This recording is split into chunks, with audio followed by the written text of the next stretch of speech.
नमस्कार मित्रांनो, काळू धबधबा हा माळशेज घाटातील सर्वात उंच आणि सर्वात मोठा धबधबा.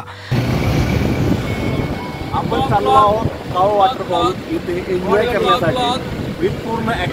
संपूर्ण ॲक्वेल पुणे इंडियाची टीम जात आहे एन्जॉय करण्यासाठी सुट्टीच्या दिवशी.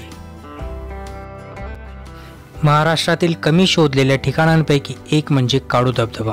माळशेज घाट मुख्य रस्त्यावरून काळू धबधबा हा दिसतो, पण त्याची रचना अशी आहे की 90% धबधबा हा दिसतच नाही.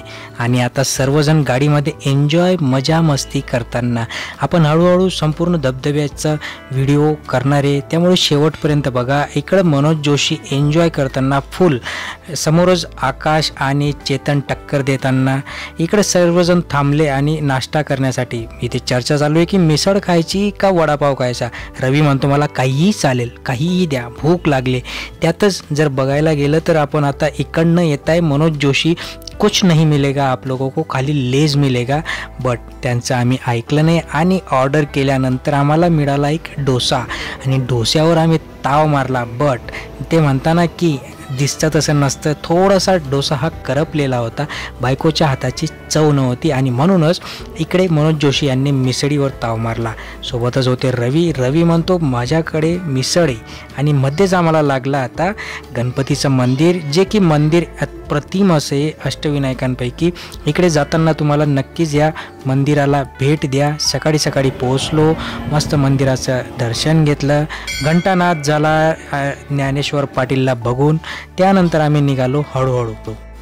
काळू धबधबा माळशेज भागात येतो. काळू धबधबा हरिश्चंद्रगड पर्वतातून उगम पावून खिरेश्वर गावातून वाहतो.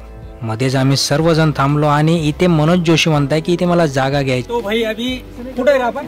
काळू बीच, गॉड व्हॅली जवळ आहे आणि एवढा खतरनाक व्ह्यू आहे. दिस इज जन्नत. आपला म्हणजे स्वर्ग काय बघायचं असेल तर इथं महाराष्ट्राची जन्नत आहे. आपल्याला कुठे जम्मू काश्मीर मध्ये, युपी मध्ये, युपी बिहारी जायची गरज नाहीये. युपी बिहारींना आपण आपल्या सोबत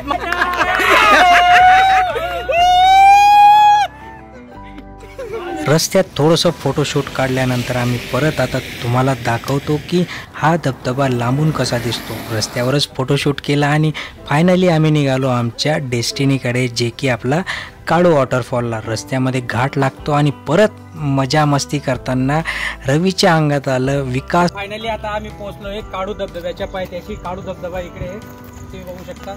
अप्रतिम असा व्ह्यू आहे, सुंदर असा व्ह्यू आहे. बाजूलाच रवी साहेब आहे की ज्यांनी एक गाड्यांचं अरेंजमेंट केली आहे. सगळ्या 2 गाड्या आम्ही आणल्या. एक गाडीवाले बाहेर गेले. आता आम्ही जात आहे इकडनं रस्ते आणि जाऊ आता मजा मस्ती, एन्जॉय, फुल एन्जॉय. काळू धबधब्याच्या आजूबाजूचा प्रदेश सुंदर आणि नयनरम्य दिसतो. तिकडेच आमचे शहेनशाह, ज्यांना म्हणतात DN पाटील, सगळ्यांची काळजी करणारे, मनमोकळे स्वभावाचे, अप्रतिम असा दोर त्यांनी आणला, जेणेकरून आमचं सगळ्यांचं संरक्षण व्हावं. एकच त्यांच्या मनातली इच्छा होती. मध्यंतरी हळूहळू मनोज जोशी, विकास, आकाश आम्ही आमच्या डेस्टिनीकडे जातो. आता धबधब्याकडे जायला आम्ही निघालो आहेत.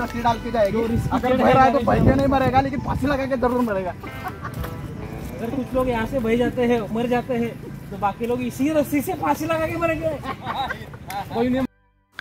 काळू धबधबा हा 5 टप्प्यात आपल्याला दिसतो. जसं की वॉटरफॉल रॅपलिंगची उंची सुमारे 1200 फूट आहे. काळू धबधबा हा पहिल्यांदा 1993 मध्ये अरुण सावंत यांच्या नेतृत्वाखाली कॅम्प फायर इंडिया ग्रुपने रॅपल केला होता. सह्याद्रीतील प्रत्येक पर्वत जिंकण्यात पुढाकार घेणारी व्यक्ती म्हणजे अरुण सावंत आणि यांच्यामुळे आज आपल्याला हा धबधबा बघायला मिळतोय. काळू धबधबा हा एक हंगामी धबधबा आहे. पावसाळ्यात ते धोकादायक देखील आहे. याचं उदाहरण मला स्वतःला आलं होतं ज्यावेळेस माझा पाय सरकला, पण उन्हाळ्यात ते पूर्णपणे कोरडे आपल्याला दिसते. तर नदीच्या ह्या साईडकडून आपल्याला त्या साईडकडे जाण्यासाठी विकास मला इन्स्ट्रक्शन देत होता की तिकडनं आपल्याला जायचं आहे. फायनली आम्ही इथे आमचा थोडा वेळ गेला. जर तुम्ही जात असाल तर सोबत कॅश ठेवा, पैसे नसाल तर तुमच्याकडे खूप काही प्रॉब्लेम तुम्हाला क्रिएट होतो. हे लोक तिथे पैसे कॅश घेतात. जीपेसाठी आपल्याला तिथे नेटवर्क नसतं आणि नेटवर्कचा इश्यू असल्यामुळे सगळेजण वाट बघत होते. फायनली आम्ही तिकडनं ह्या साईडला आलो आणि आता आम्हाला आमचं वर धबधब्याकडे जायचं आहे. त्यामुळे मजा मस्ती, फुल एन्जॉय.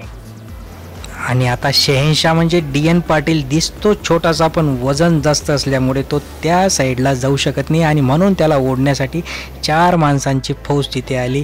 फायनली एकमेकांचं न पटणारे म्हणजेच आकाश आणि रवी एकत्र आले, फोटो काढला आणि हा सुंदर असा धबधबा आपल्याला इथे बघायला मिळतोय. काळू धबधबा हा खूप काही अतिशय सुंदर आहे. जर ट्रेकिंगसाठी जायचं म्हणायचं तर इकडे नक्की एकदा तुम्ही भेट द्या, जेणेकरून पावसाळ्यातला जो काही स्वर्गातला अनुभव आहे तो अनुभव आपल्याला बघायला इथे मिळतो. आणि मीही तो अनुभव घेण्यासाठी या साईडने त्या साईडला जाण्याचा प्रयत्न केला. मलाही थोडासा मध्ये वेट असल्यामुळे ते त्यांना ओढावं लागलं, पण अप्रतिम असा धबधबा. नक्कीच तुम्ही तिथे भेट द्या. या धबधब्याजवळ खाण्यापिण्याची सोय आहे. मॅगी तुम्हाला रस्त्याने मिळते, सगळ्या गोष्टी मिळतात. फक्त तुमच्याकडे कॅश पाहिजे. आणि हा अप्रतिम आयुष्यातील मनमोहक असा नजारा आणि फोटोशूट मी केला, जेणेकरून मला बघा केवढा असा उंच धबधबा आपल्याला इथे कॅपॅसिटी पोटेंशियल. तो भाई अगर आप में जिगरा होगा तो या धबधब्याला नक्कीच तुम्ही व्हिजिट करा. आणि इथे पोज देताना फोटो म्हणजे आयुष्यात जर मेमरी गोळा करायच्या असतील तर या धबधब्याला नक्की व्हिजिट करा. एवढा फ्लो होता, वॉटरचा खूप फ्लो होता. आणि इकडे आमचे शहेनशाह सगळ्यांची काळजी आले नाही कधी येतील. आणि इकडे परत वर जाताना आपल्याला खूप काही छोटे छोटे धबधबे लागतात, जेणेकरून आपल्याला ह्या धबधब्यातून त्या धबधब्याकडे जाताना जर पाऊस नसेल तर एवढी मजा नाही येणार. बट पावसात बघा, पावसात भिजायचा वेगळाच आनंद असतो. रिसेंटली झालेल्या घटनांमुळे आम्ही थोडं थांबलो होतो. आणि हा महत्त्वाचा पॉईंट, इथून आपल्याला धबधब्याचं मनमोहक असं रूप बघायला मिळतं. जेणेकरून बघा 1 2 3 4 5 स्टेजेसमध्ये हा धबधबा आहे. आणि या धबधब्यातील जे काही सुंदर दृश्य जर बघायचे असतील तर नक्कीच पावसात तुम्ही भेट द्या. वर जात असताना खूप काही त्रास होतो. शूज नक्कीच ठेवा, सोबत पाण्याच्या बाटल्या ठेवा. काहीतरी तुम्हाला जर एनर्जी ड्रिंक पाहिजे असेल तर ते नक्की ठेवा. वेगवेगळ्या प्रकारचे वेगवेगळे लोक तिथे भेट करता. आणि त्या भेटी दरम्यान खूप काही लोकांशी ओळखी देखील होता आणि एकमेकांची काळजी देखील आपण करतो. कारण की जेणेकरून आमच्यासोबतचे खूप काही लोक होते आणि आम्ही जो दोरखंड आणला होता त्या दोरखंडामुळे सगळे बहुतेक लोकांना त्याचा फायदा झाला. आणि मग दुसऱ्यांना फायदा देता देता मी स्वतः स्लिप होत होतो आणि वाचलो. फायनली दोर होता म्हणून, नाहीतर.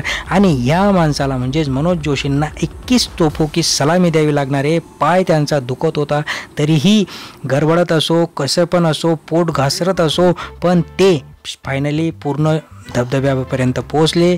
इकडे विकास आणि मी परत एकदा आम्ही आनंद घेत होतो की हा जो धबधबा आहे मी दाखवतोय कसा काय येणार आहे. आणि फोटो काढण्याचा जो आनंद होता तो निघाला.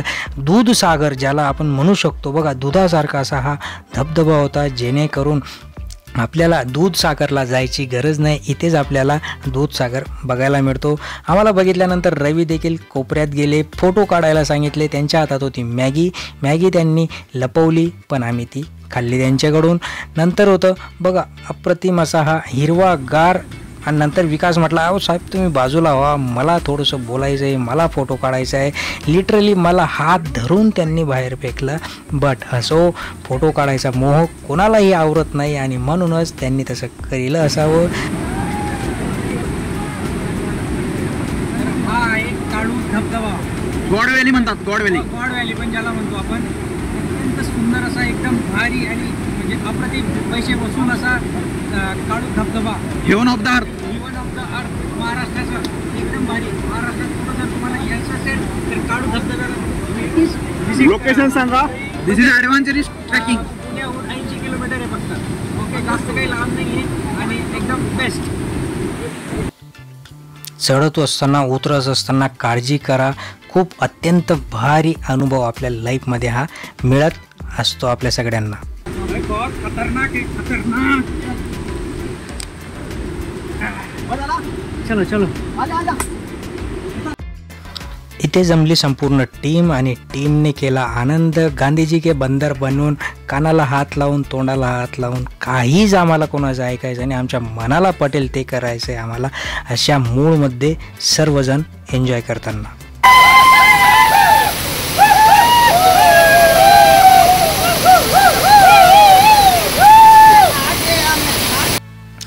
फायनली अप्रतिम असे दृश्य बघून DN आणि मी दमलो आणि एका जागी येऊन बसलो, जेणेकरून सगळ्यांनी एकच दोर पकडला होता. आकाश मागे, पुढे DN, मध्ये मी. सगळ्यांनी खूप कोऑपरेट केले, एकमेकांना सांभाळून घेतले.